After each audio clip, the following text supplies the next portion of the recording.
Ingin dipanggil Abi. Jika beberapa waktu lalu istriku sibuk mencari nama untuk janin yang sedang dikandungnya, sekarang ia disibukkan oleh pencarian nama panggilan untuk kami, kedua orang tua si jabang bayi. Bang, begitu mula-mula istri membuka percakapan. Nanti kalau anak kita udah lahir, enaknya kita dipanggil apa ya? Aku sih pengennya dipanggil Bunda.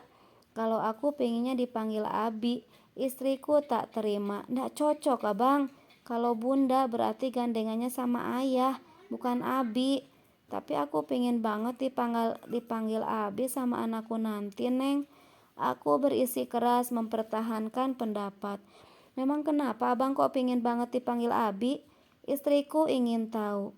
Aku jawab saja dengan jujur, biar orang-orang mengira kalau aku ini ustad, Neng. Istriku tergelak.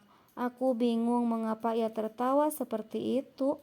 Setahuku orang yang dipanggil Abi oleh anak-anaknya itu biasanya alim-alim. Aku kan kepingin juga jadi orang alim. Walaupun sekarang aku masih suka main monopoli dan ular tangga sama bocah tetangga sebelah. Itu pun sering kalah. Minimal kalau ada orang yang melihat anakku memanggil aku Abi, orang tersebut akan mengira kalau aku ini ustadz yang suka baca Al-Quran. Istriku masih terbahak-bahak.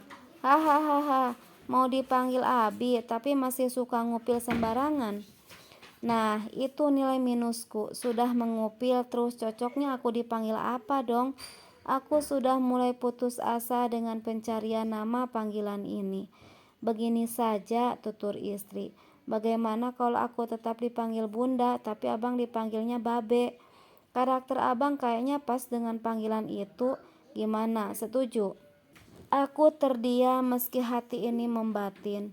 Panggilan Babe itu cocoknya samanya. Nah, kalau panggilan Babe disandingkan dengan Bunda, menurutku itu bukan hanya tidak pas, melainkan merusak tatanan kaidah bahasa Indonesia.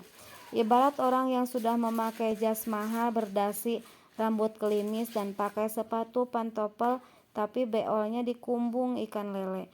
Tidak pas, tidak masuk, tidak cocok. Bang, istriku menggoyang-goyang lenganku. Setuju kan kalau kita dipanggil Bunda sama Babe? Aku pura-pura sekarat.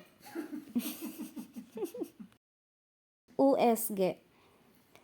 Tadi sore aku mendampingi istri pergi ke dokter kandungan untuk melihat perkembangan kondisi bayi kami lewat USG atau ultrasonografi. Setelah mengantri beberapa saat, istriku dipanggil untuk masuk ke ruangan USG. Kudampingi ia masuk ruangan tersebut. Setelah basa-basi sejenak, sang dokter langsung menyentuhkan alat USG di perut istriku. Dan pada detik itu pula nampaklah di monitor sesosok makhluk yang sedang menggeliat.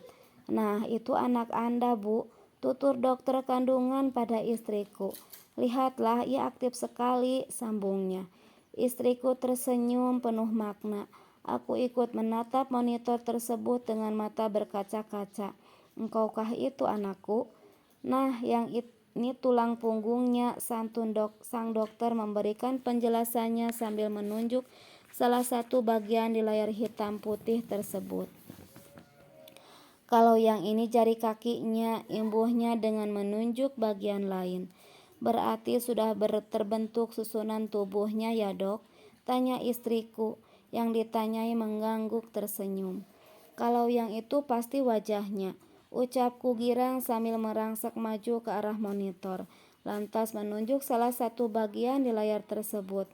Dokter itu melebarkan senyumnya. Mungkin geli mendapati tingkahku yang tiba-tiba saja menjadi heboh, mirip emak-emak rempong yang lagi nonton sinetron. Aku tak peduli.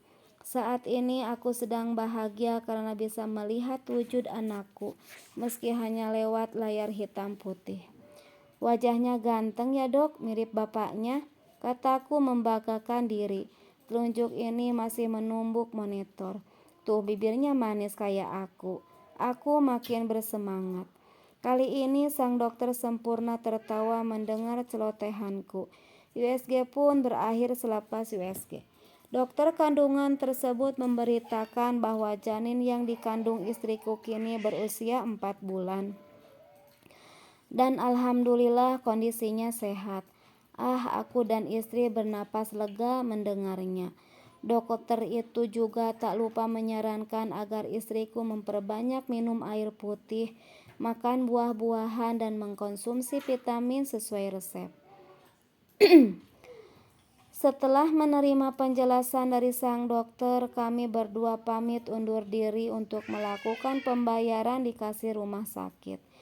Namun sebelum tubuh kami sempurna melewati daun pintu ruang USG, dokter kandungan itu memanggil istriku, lalu memberi isyarat agar istriku mendekat kepadanya.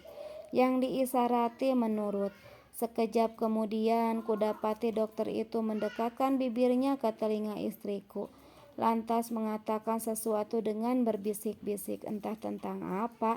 Yang ku tahu selanjutnya adalah istriku tertawa terbahak-bahak setelah mendengar bisikan dari sang dokter kandungan. Selama perjalanan pulang dari rumah sakit, istriku selalu tertawa cekikikan. Aku yang risih mendengar tawanya segera melontar tanya, "Ada apa, Neng? Kenapa Neng tertawa seperti itu?" Tawa istriku semakin membahana membungkus udara. Tak ada jawaban. Aku menghentikan laju motor lantas kembali bertanya dengan mimik muka yang kubuat lebih serius. "Neng, kenapa tertawa seperti itu? Apanya yang lucu?" Suara tawa istriku mengendur sejenak. Lalu ia berkata, "Abang ingat ndak waktu USG tadi? Abang kan menunjuk satu bagian di layar dan bilang kalau itu wajahnya anak kita. Terus abang bilang kalau wajahnya ganteng dan bibirnya manis mirip abang. Masih ingat?" Aku mengangguk. "Terus kenapa?" Istriku tertawa lagi. "Kata dokter waktu bisik-bisik denganku tadi, yang abang tunjuk itu bukan bagian wajah anak kita, melainkan pantat." Benarkah?" Kataku setengah tak percaya. "Jadi yang kukira wajah itu ternyata pantat anak kita." Istriku mengiyakan. "Makanya jadi orang jangan sok tahu, abang. Pede banget bilang wajah abang mirip sama pantat anak kita." Istriku kembali tergelak. Tiba-tiba aku merasa pucat. Pantas saja tadi si dokter senyum-senyum tak jelas padaku. Melongo tuh pantas kalau barengit. Kenapa dokter itu tak langsung bilang sih kalau yang kutunjuk dan kubangga-banggakan mirip aku tadi itu bukan wajah anakku melainkan pantatnya? Aku menggerutu.